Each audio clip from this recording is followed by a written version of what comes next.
public comment. Do we have any? Okay, hearing none.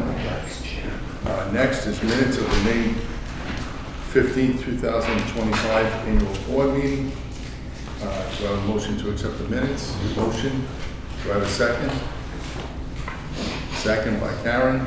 Discussion? Yes, just wanted to mention one thing on item number 5. When we approved the services of, how do you pronounce it? Receiving. Yeah, when we approved that, I think at the end we amended it to include a monthly report. Yeah, and from what I'm told, that will be forthcoming beginning this, what's it, this month? What's this? June. Yeah. Thank you. Yes. So I have a motion, it's duly and seconded. Further discussion? Hearing none, all those in favor, signify by saying aye. Opposed, the ayes have it. Thank you. Next, go live back office support. Kate. So we launched a back office, the contract 2106, October 28, 2024, with the support of Gannett Fleming, who's one of our on-call toll consultants, operating our existing contract 19-6. Gannett Fleming was issued a not to exceed amount of $500,000 in September 2020 and $75,000 in August 2023. RITBA is seeking funding under the new on-call contract 23-19, as the previous one has expired, for post-go live back office support. We need expertise and support in the areas of developing the oversight plan, coordinating and documenting the remaining items on the requirements traceability matrix, testing of the deferred requirements, which is about 173 left out of the over 2,100 requirements. EasyPass IAG required updates and specifications to the 1.6 ICD conversion, and that was included as a little bit of backup to explain what some of those changes are. National interoperability, audit services, and revenue discrepancies, taking a look at our JIRA ticket system, deployment of registered invoice accounts, KPIs, reporting server, and deployment of Power BI and the overall system acceptance. RITBA staff recommends the approval to execute the task order in the not to exceed amount of $200,052. Thank you, Kate. Do I have any questions? Hearing none, do I have a motion to approve the request? Motion by Peter, seconded by Karen. Discussion? Hearing none, all those in favor signify by saying aye. Opposed, the ayes have it. Thank you, Kate. Next is the Mount Hope Bridge Overlay Construction Contract. Sure, I'll take that one. Good morning. RIPA advertised an invitation for bid to micro-grind the deck surface of Mount Hope Bridge, make pavement repairs, and install a new thin pavement overlay. This work is necessary to improve the riding surface of the bridge deck and to preserve the deck surface for several more years while planning ultimately for the future deck replacement. One bid was received by the deadline and opened publicly on May 21st of this year, 2025. J.H. Lynch & Sons Incorporated bid in the amount of $1,166,309. The design consultant WSP had developed a construction cost estimate of $1,063,650. WSP performed bid review and analysis and recommends that RITBA execute a construction contract with Lynch for this work. So we recommend approval of the construction contract with Lynch in the amount not to exceed $1,166,309. We have a recommendation. Do I have a motion to accept? Motion by Peter, seconded by Karen. Did you find it unusual that there's only one bid? Not necessarily. It's kind of specialty work. We did have more interest than just Lynch. We had, I don't know how many, 2 other contractors, I think, in the pre-bid. So there were a couple of other companies that were looking at pricing it. It probably was a factor of maybe Lynch has the equipment and didn't have to sub it out, and somebody else maybe had to sub it out and said, maybe it's going to cost too much, so they didn't bother bidding. It was pretty close. Yeah. It was close, yeah. Is it for the current calendar year? What's that? Will that work happen this year? Yeah. We're working with the towns of Portsmouth and Bristol to figure out when. I'm running into this a lot of places, single bids, because everybody's moving 26 projects into 25, especially if there's any federal funds That's right. in play to get out the door. So I'm getting a lot of one bid contractors, especially. Contractors are picking It's and really- choosing projects yeah, right big now. A lot of That's- them are busy with current work and they don't have the manpower to take Yeah. on small extra jobs. Next year, you're going to get some deals because they're moving projects from next year into this year. Okay. So we have a motion, we have a second. All those in favor signify by saying aye. Opposed, the ayes have it. Thank you, Eric. Sure. Next is the Mountain Bridge Overlay Construction Support Services and Resident Inspection Task Force. I'll take this one as well. So this is related to the previous project, so I can skip some of the description in the beginning, but this is basically the construction support services and resident inspection services for the Mount Hope Bridge overlay.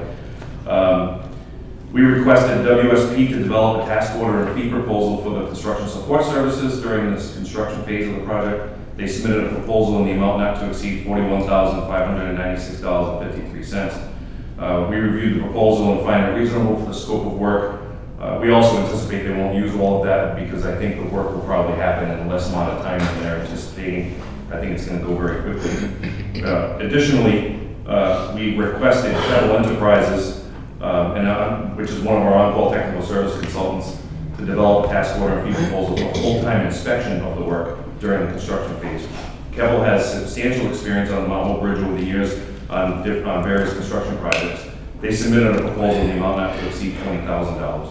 We reviewed this and also find it reasonable for the scope of work. We recommend approval of the task order with WSP in the amount not to exceed $41,596.53, and also an approval of a task order with Keppel in the amount not to exceed $20,000. So do I have a motion to approve as recommended? Motion by Karen, second by Peter. Discussion, hearing none. All those in favor signify by saying aye. Opposed, the ayes have it. Next, bridge repairs to the Fishing Pier Access Road Bridge and joint replacements on the Jamestown Verrazano Bridge. I'll take that one as well.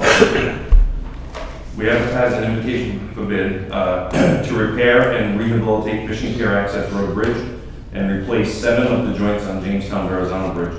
The repairs on the Fishing Pier Access Road Bridge were a result of findings in the routine inspection report.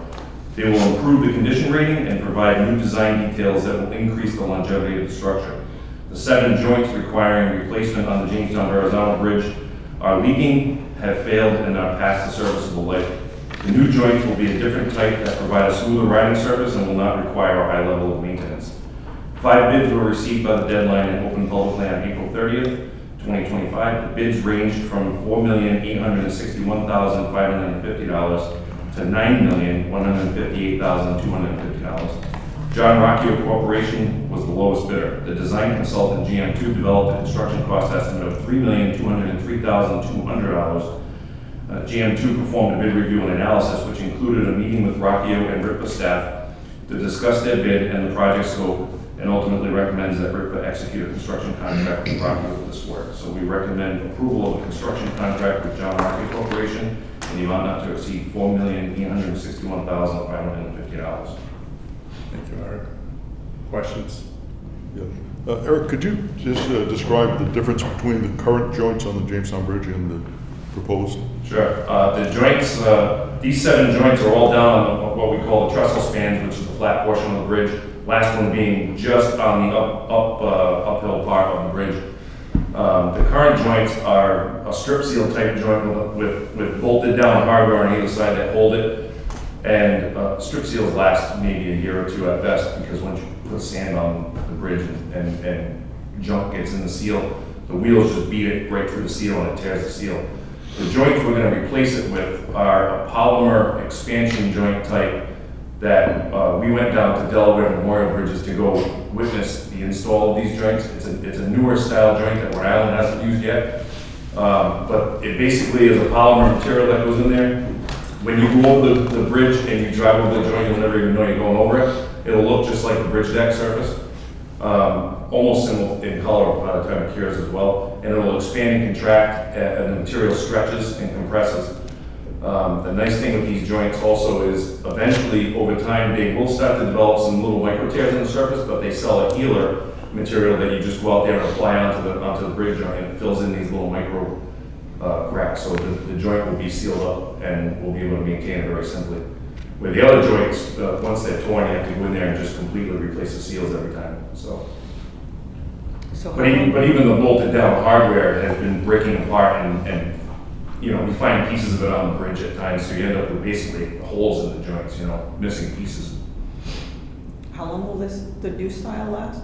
It comes with a 5-year warranty. We expect it will last longer than that. Typically, it will once you get a warranty like that. I need to figure out at least double that time, I would think. Right. And how long did the ones that are presently? I'm sorry? How long did the ones that are presently there last? They've been there long past the serviceable, like, they've been failed They for stop years. leaking early. Yeah. That's the problem. Once they start leaking, the water gets in the inside of the structure. Right. Causes problems. So underneath, there are some beam repairs that need to be made because they're concrete beams and there's some spalling that's happening because of all the leakage over years into the pier caps. So we're doing a top-down approach. This year, we're gonna do these joints, get the joints all sealed up, and then, you know, in future years, we'll put out some repair contracts to restore the ends of the beams and the pier caps. It's nothing serious, but it's enough where you have to put concrete backs to protect the reinforcement that's underneath. So, Okay, thank you. So do I have a motion? Motion by Peter, second by Karen, discussion. Hearing none, all those in favor signify by saying aye. Opposed, the ayes have it. Next, construction support services and inspection for bridge repairs to Fishing Pier, Access Road Bridge, and joint replacement of Jamestown. Did I do that already? It did. Jesus. I forgot the marker. Oh, no, it's in here too. This is the construction support services. yeah, No, this is I'll- Fishing Pier also, Chairman. That, you were reading the correct. I was, right? Yeah, You were reading it correctly. Okay, then I take it back. Yes. I'll take this one as well. So, like the other project, this is again, this is construction support services and inspection for the project. So GM2, who designed the project, we asked them to prepare a task order and fee proposal for construction support services and also part-time inspection. So there's an 18-month construction phase of this project. In this case, we don't feel it needs full-time inspection because of the nature of the work. We think they can make periodic visits to the site, so we asked them to basically make an assumption of time and apply it to the 18 months and come up with their task order that way. And we'll manage it based on the items of work. They submitted a proposal in the amount not to exceed $120,047.69, which we find reasonable for this scope of work that they submitted. We recommend approval of a task order with GM2 in the amount not to exceed $120,047.69. Thank you. Questions? Hearing none, do I have a motion? Motion by Karen, second by Peter. Discussion. Hearing none, all those in favor signify by saying aye. Opposed, the ayes have it. Next is the MOU with the Rhode Island State Police. I'll give that to the Executive Director. Thank you, Mr. Chair. So as the board knows, we have been in a 3-year contract with the Rhode Island State Police for patrolling of our assets, primarily focused on the Pell and the Jamestown, but with the understanding that all of our assets are encompassed within the contract. There is no question that between the changes that have been made in the road design out here and the presence of the state police, there is no question that the statistics on safety have improved greatly in the time.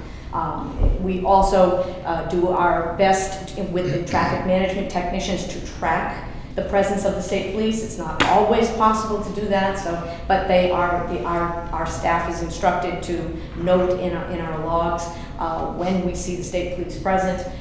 We think it's been a good relationship. We would like more help, and so one of the terms that we negotiated this time was inclusion of weight enforcement on the 2 suspension bridges, obviously with a focus on the Mount Hope Bridge. We do expect weight and motion equipment. It's on its way, but it's slow in coming because it's coming through RIDOT, so we don't have that yet. And in the meantime, the state police have agreed to add to this contract for the new rates that they have required. They have agreed to add bi-monthly, am I saying that correctly? Bi-weekly, I guess, bi-weekly enforcement of weight restriction.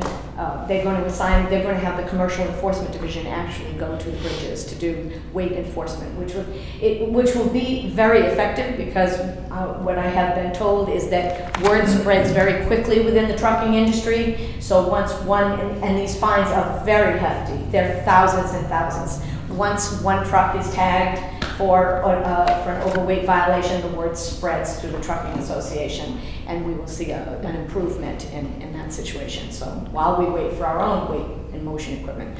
So they did ask for increases to cover their additional costs. There is in the cover sheet, I said that the second and third years are 5% and 4%. They're actually 4 and 3%. I didn't check my math. So, so it's a little bit less in the second and third years. But I think that this relationship has been good for us, and it's been a strong working relationship. We do maintain contact with the state police to make certain that that we're getting the services that we requested. So I would ask for authority to enter into a contract with this Rhode Island State Police in the form that's attached here for $165,417 for the first year, $172,034 for the second year, and $177,195 for the third year. Do I have a motion to grant the authority as presented by the Executive Director? Motion by Karen, seconded by Peter. Discussion, hearing none. All those in favor signify by saying aye. Opposed, the ayes have it. Thank you. Nice job, Lori. Next is the best part of the meeting. There you go, Jeff. I promise I would be really quick. I'm requesting that the board approve the fiscal year 2026 operations and maintenance budget and capital expenditure budget. The fiscal 26 budget package has been provided is fairly detailed, and we posted on our website if approved. Jumping into it, if you turn to page 4, this is a summary of the budget. As you can see, when compared to fiscal year 25 budget, total revenue is up 2%, total operating expenses are up 10%, and operating profit is down 1%.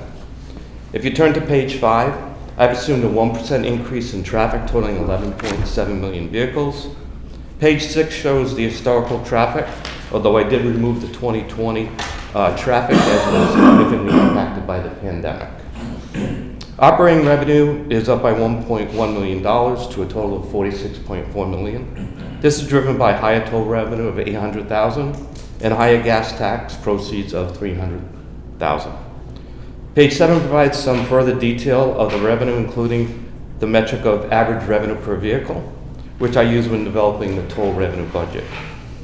Also included on the bottom of page 7 and the top of page 8 are the gas tax projections, which is provided to the authority by the Rhode Island Department of Revenue. The gas tax projection is higher than last year, primarily due to the low adoption of electric vehicles. Pages 8 through 12 detail the authority's operating expenses. Overall operating expenses are up $1.5 million or 10%. The reason for the increase is as follows. Personnel expenses are up $648,000 or 9%. This budget includes the addition of 4.6 FTEs for a total of 84.6. 27 FTEs are in union positions and 57.6 positions are non-union positions. Of the $648,000 increase, wages account for $408,000. This increase is a result of the additional FTEs, the July 1st, 2025 2.5% wage increase that was negotiated with the union, and other increases that were approved primarily for the customer service team in order to remain competitive and attract employees. The other large increase in our personnel costs is related to health, dental, and vision insurance. I have assumed a 22% increase this year, or $202,000. This increase is a result of the higher premiums and the additional FTEs.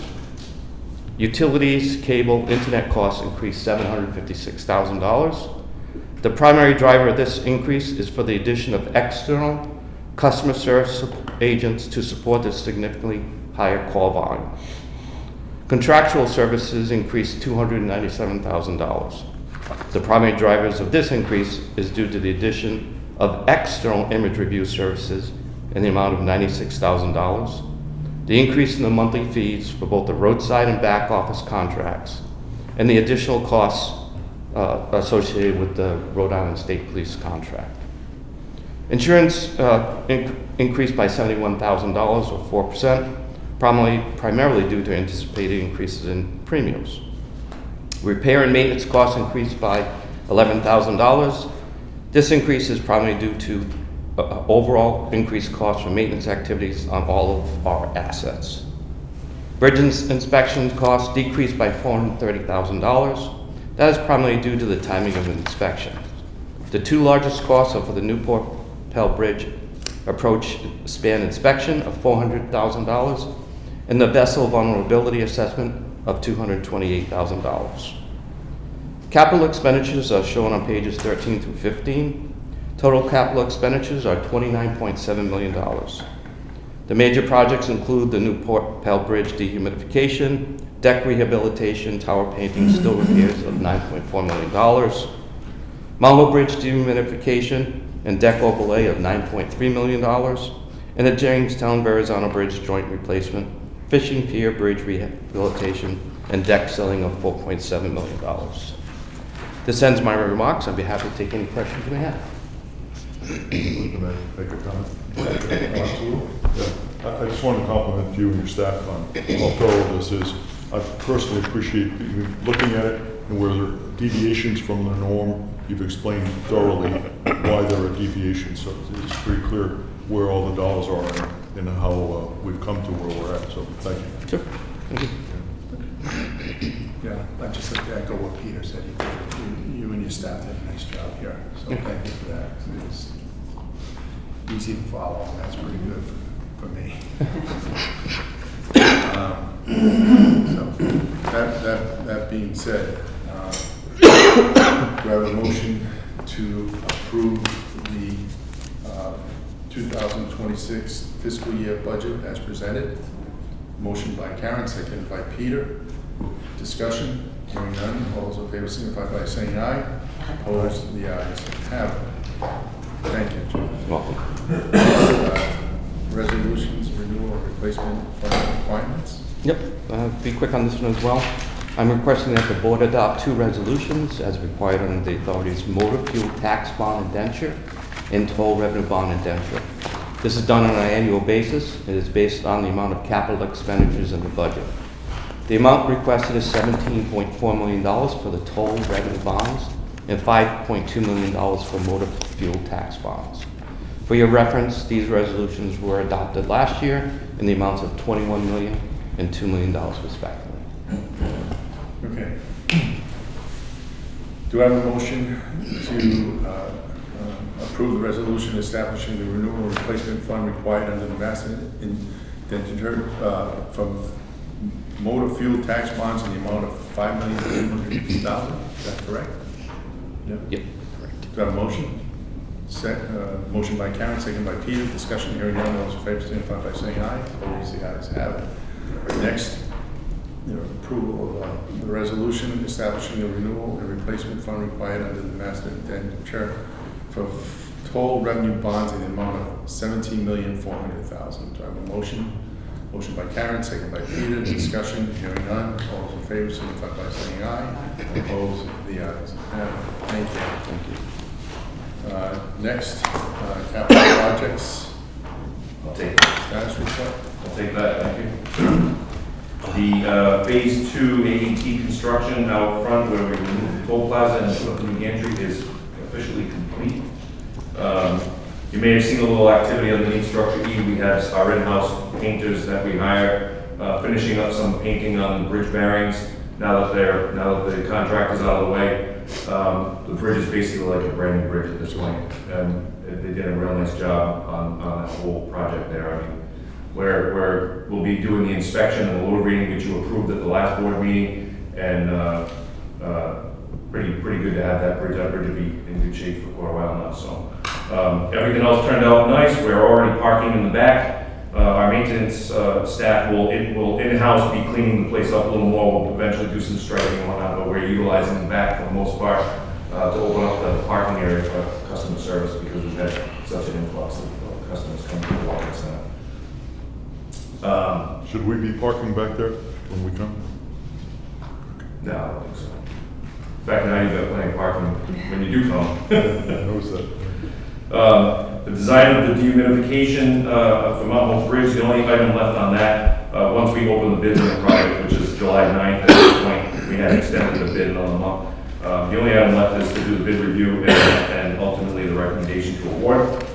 The deck overlay design for Mount Hope Bridge is complete. You just agreed to award the project, so thank you.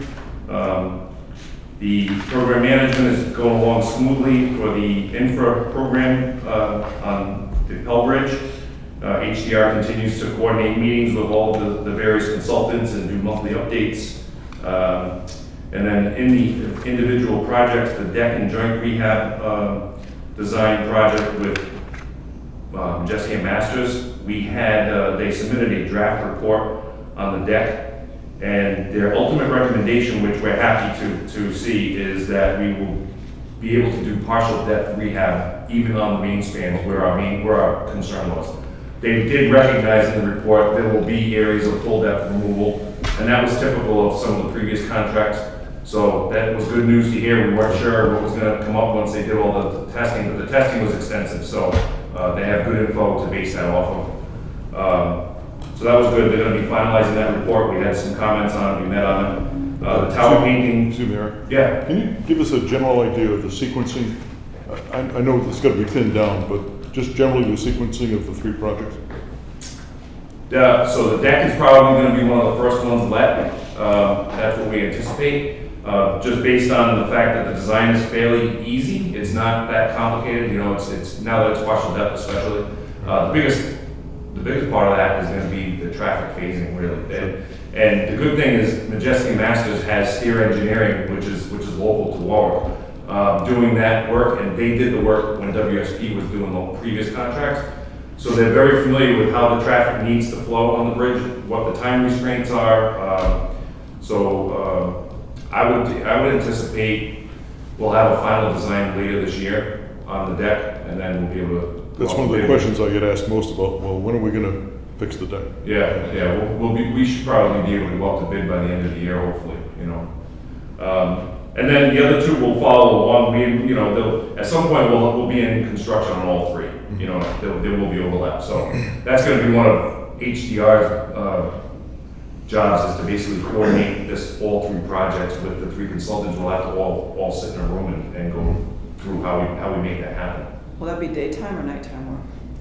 Probably some of both, I anticipate, because I remember the last deck projects, for example, they did a lot of work even in the nighttime. They have more time that they can work. They can restrict it down to 1 lane overnight. So if the contractor decides to do night work, it actually works out. You know, they get more production that way. So dehumidification gauge, yeah, they won't work on the cables at night. You know, for sure. That's a safety issue.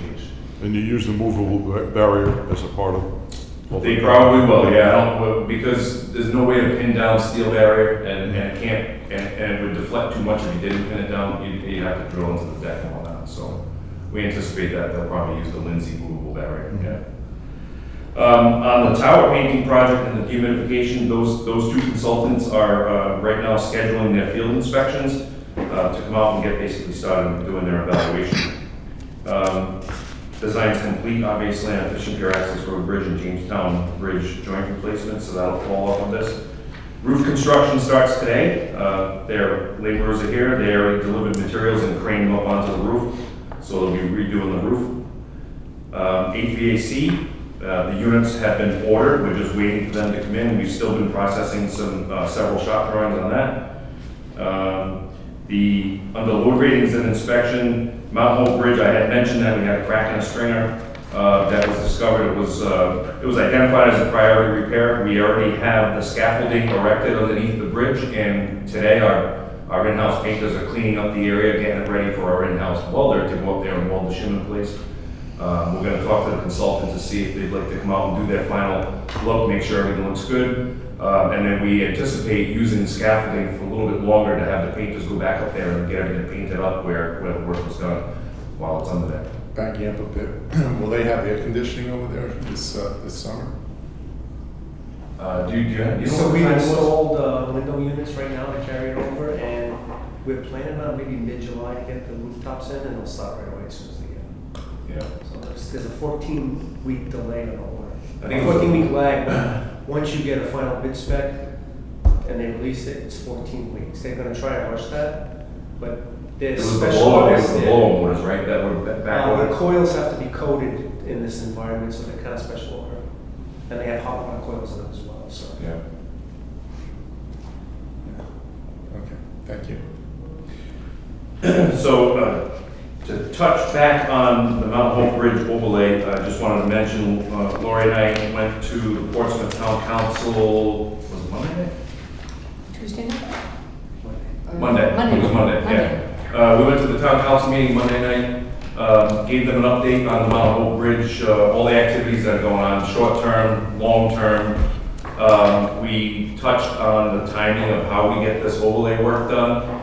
Because previously, the week before, actually 2 weeks before, we had met with police chiefs, fire chiefs, town managers from both communities on each side to talk about what we wanted, how we want to get the bridge done. What we ultimately settled on was that we all felt full closure of the bridge over a weekend, over a period of the weekend, and that timing is to be, probably discussed, would be the best way to get the work done for the overlay. Everybody agreed it would probably, you can't manage traffic, you can't alternate traffic over the entire length of the bridge, it would be unwieldy on both sides, you'd have tie-ups everywhere. They agreed with that. They also agreed that shutting one direction down to do a lane and then reversing it another weekend would be too confusing for the public, that they felt you would have people show up at the bridge thinking they can go northbound when it was not allowed and it was only southbound, and similarly you have congestion, you have people pulling U-turns and not knowing where to go at that point. So they just said, just tear the Band-Aid off and let's do a closure and we'll just coordinate it and put press releases out well in advance, and that way people are aware of it and we do the work on the weekend. So there'll be more discussion on that. We meet with Bristol next Wednesday, so we're going to confirm that one with their town council as well. What's the time frame on this? That's what we're talking about. So everybody agreed we should wait till after July 4th for sure. But there's some discussion still on whether we do it sometime between then and Labor Day, or even wait till after Labor Day. I thought you have there's a certain time that this could be. That was the chip seal, so we. that was the chip seal. So the nice thing with the Yellow Thin Bonded Overlay is we don't have that restriction now. So that could be done in the fall if both towns basically say we'd rather wait. You could wait till after Labor Day and then. We could. So we have more flexibility with this project. That's right. So, we just working with the community, basically say, we want to do what everybody would like, Trying to reach consensus. Yeah, we can do it now or we can wait, Consensus is not before July 4th, not when the Roger Williams students are moving in. Right. And then beyond that, if it is beyond it, it would be just beyond Labor Day, I think. But if it were, then we have to consider that children are coming back to school in school buses. But all of that, we're trying to reach consensus with police, fire, and town managers and our contractor. But it's a weekend, so there's no school buses.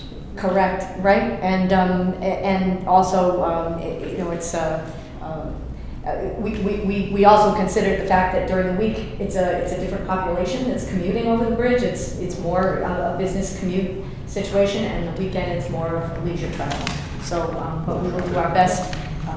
There was mention at the Portsmouth meeting the other night that back in 85, 86, I believe that for most of a year the Mount Hope Bridge was closed. That was certainly a problem, but this is a couple of days, and Lynch is very flexible and willing to work with us about whether we need two different weekends, or one that weekend way. that's 2 weekend days and a weekday with it, like a Friday.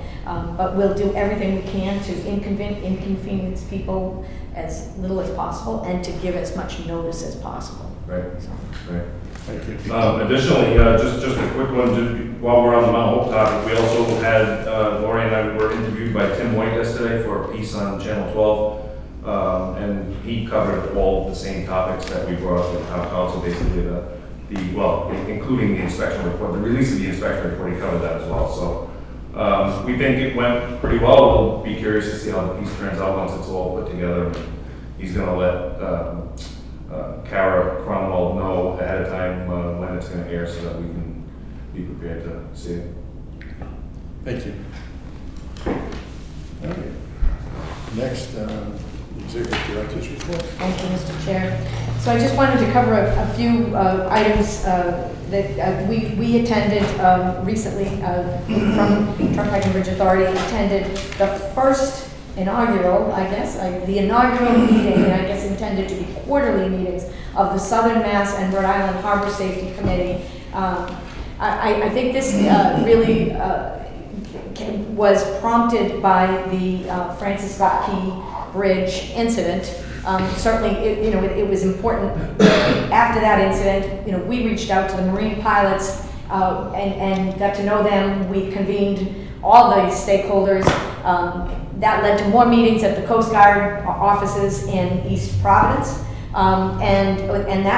Those meetings are attended by the Coast Guard personnel from Woods Hole, including the commander. So they take this very seriously. They've now convened this group that includes both governmental and non-governmental agencies that have a stake in what is happening with navigation in our waters in southeastern Mass and Rhode Island. So we'll be attending those meetings frequently. One of the issues that I expect will be paramount for this group is that I have raised the issue of these vessels that we've seen recently, very close to the Newport Bridge, that are associated with the offshore wind companies. And I have asked that we at least address that in a meeting, just so that it's fully vetted, that we understand what those vessels, what it means to have those vessels here, safety factors related to the presence of those vessels. We have a new one coming in, I think, now. There's already one out there, but there's another one, I think, coming in as well. So the next meeting, I've asked, and they have indicated that issue will be put on the agenda.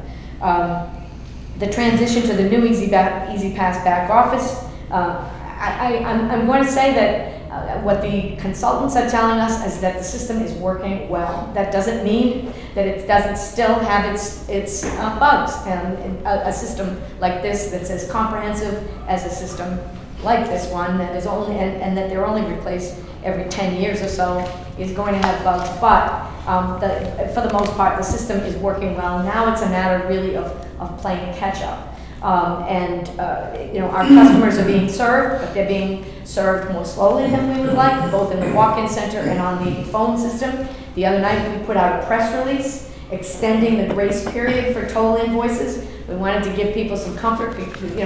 One of the reasons they're calling here with urgency is because they're receiving notices that say that they're incurring fees. So we said that we would allow we will extend the grace period through July 31st. We also gave the public some frequently asked questions, because we know what questions are being asked when people come here, when people call here. Of course, our staff, I can't say enough about the staff.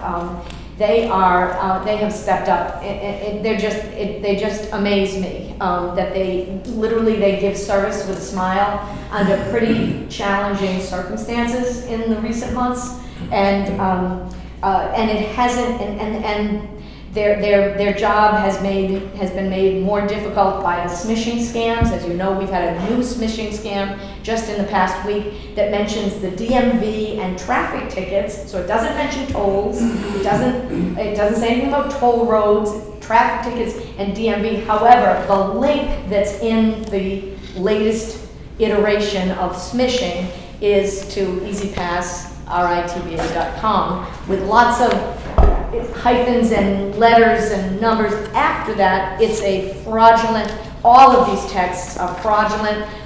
We are doing our best to, shout that message, loud and clear that all of them. But I will tell you that if you sat in my office and listened to the calls that come in on the admin line out here, and instead of hearing Mary Ann and Rafe and others who answer the phone being able to help people who have substantive tolling problems that need to go to the tolling department. Instead, I'm hearing them repeatedly saying, yes, that text is a scam. Please delete it. Please don't click on the link, that we will never text you for payment. So as I say, it's while it seems like a nuisance to many of us, however, it's really draining our customer service resources. To be Lord, yes. I've gotten contacted by Newport City Council complimenting the effort so far as addressing the smishing and dealing with that. But they say that they're still getting many calls about that, and would encourage us to even do more if we can. We'll renew. I don't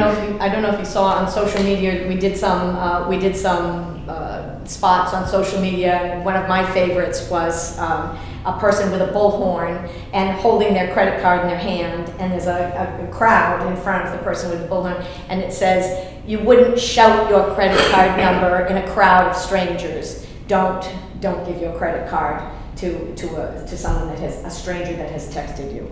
So we will renew those and other, the DMV, Jamestown Police has even partnered with us. They've posted the message that it's a scam.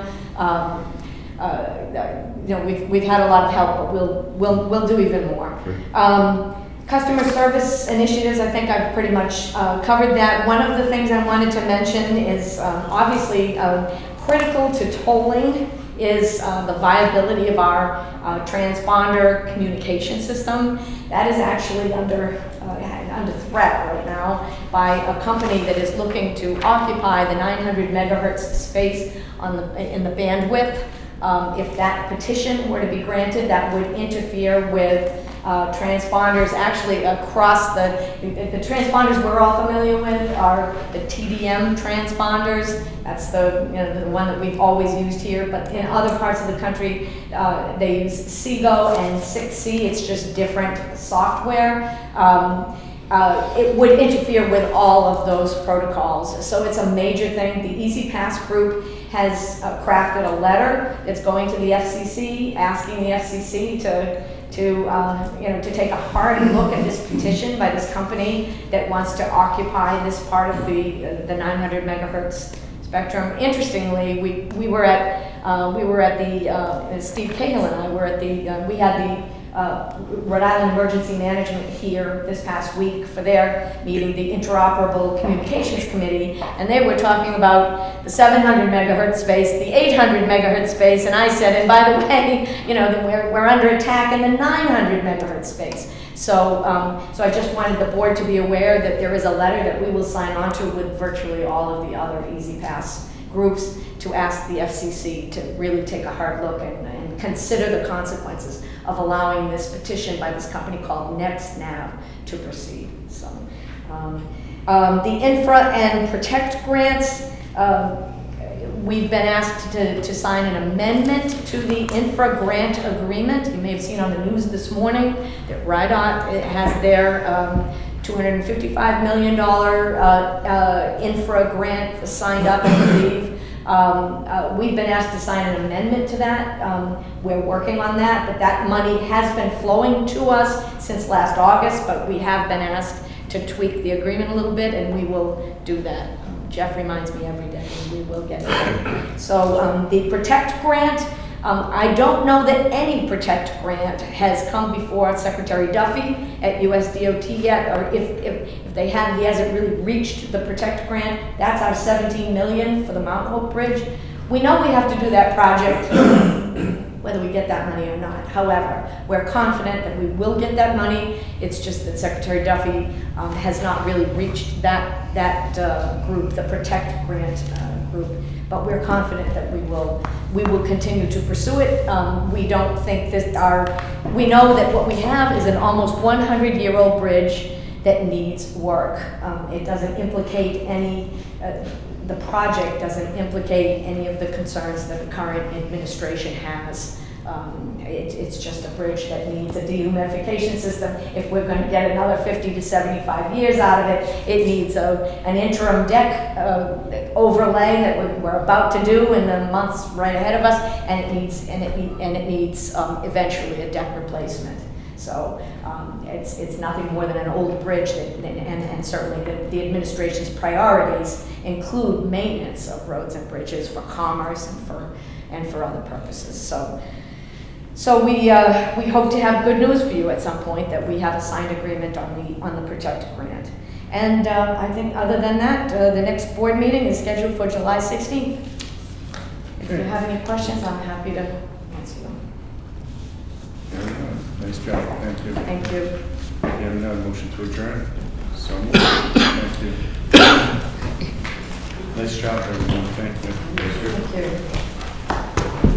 you.